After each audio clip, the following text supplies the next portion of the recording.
Web serials இனி டிவிக்கு முன்பே சன் நெக்ஸ்ட் ஆப்ல ஜாலியா எல்லாருக்கும் முன்னாடியே பாருங்க. இப்பவே சன் நெக்ஸ்ட் ஆப்பை டவுன்லோட் பண்ணி சப்ஸ்கிரைப் பண்ணுங்க.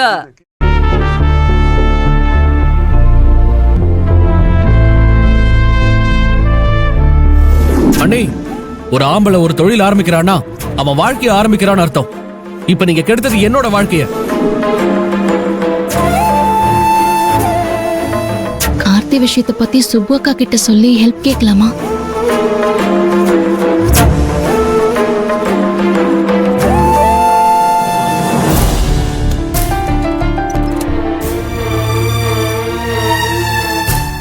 சாயங்காலத்துக்குள்ள இந்த ஃபைல பார்த்து அனுப்பிடு. Okay madam. லேட் பண்ணிடாத, அப்புறம் வேண்டாம்னு சொல்லிடுவாங்க. சரியா?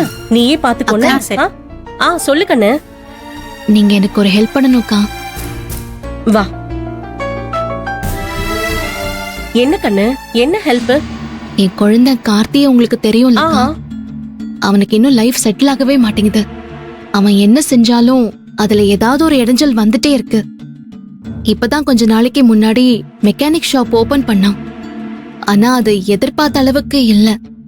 அதனால இப்போ வேற ஒரு இடத்துல ஆட்டோமொபைல் ஷாப் வைக்கலான்னு ட்ரை பண்ணிட்டு இருக்கான்.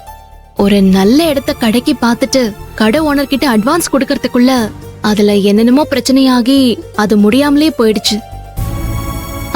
அதனால கார்த்தி ரொம்ப மனசுடைஞ்சு போயிட்டான். நீங்க நினைச்சீங்கன்னா இந்த விஷயத்துல உதவி பண்ண முடியும்க்கா. நீ என்ன சொல்ற கண்ணு? ஆமாங்கா, அந்த கடை ஓனரு உங்களுக்கு தெரிஞ்சவர் தான்க்கா. அப்படியா? யார் அவரு? உங்க ஏரியால ரியல் எஸ்டேட் பிசினஸ்லாம் பண்றாரே, தியாகராஜன், அவர்தான்க்கா. ஓ, அவரா கண்ணு? ஆமாக்கா, அவரை எனக்கும் நல்லா தெரியும். முதல்ல நான் போய் பேசினதுனாலதான் கார்த்திக்கு கடையை கொடுக்கறதுக்கு ஒத்துக்கிட்டாரு. ஆனா இப்படி ஆனதும் மறுபடியும் அவர்கிட்ட பேசுறதுக்கு ஒரு மாதிரி சங்கடமா இருக்கு.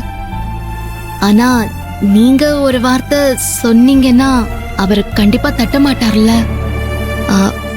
பேசுறீங்களாக்கா எனக்காக? அவ்வளவுதானே. இருக்கண்ணு, நான் இப்பவே அவருக்கு போன் பண்ணி என்னன்னு கேக்குறேன்.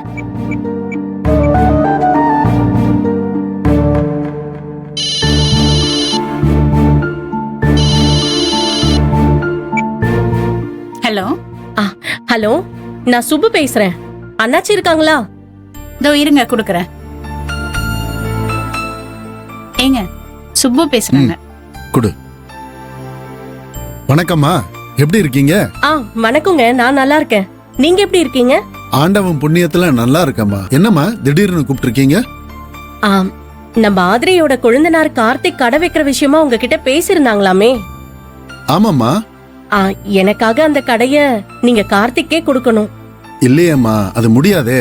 நான் இன்னொரு பார்ட்டி கிட்ட டோக்கன் அட்வான்ஸ் வாங்கிட்டேம்மா. பரவாயில்ல, டோக்கன் அட்வான்ஸ் தானே வாங்கிருக்கீங்க.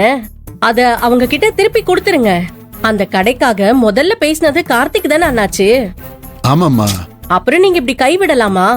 இல்லம்மா, நான் சொன்ன நேரத்துல கார்த்தி அட்வான்ஸ் கொண்டு வந்து தரல. அதெல்லாம் நீங்க ஒண்ணும் மனசுல வச்சுக்க கூடாது. ஆதிரே எனக்கு தங்கச்சி மாதிரி. ஆதிரைக்காக தான் நான் உங்ககிட்ட இதெல்லாம் பேசிட்டு இருக்கேன். எனக்காக நீங்க இத கொஞ்சம் பண்ணி தான் ஆகணும் அண்ணாச்சி. தயவு செஞ்சு நீங்க மாட்டேன்னு சொல்லாதீங்க. ரஞ்சித் தம்பி இருந்தப்ப எனக்கு எவ்வளவோ உதவி பண்ணிருக்காரு. நீங்களே சொல்றப்ப என்னால மறுக்க முடியலம்மா. நான் கார்த்திகே கடையை கொடுத்துறேம்மா.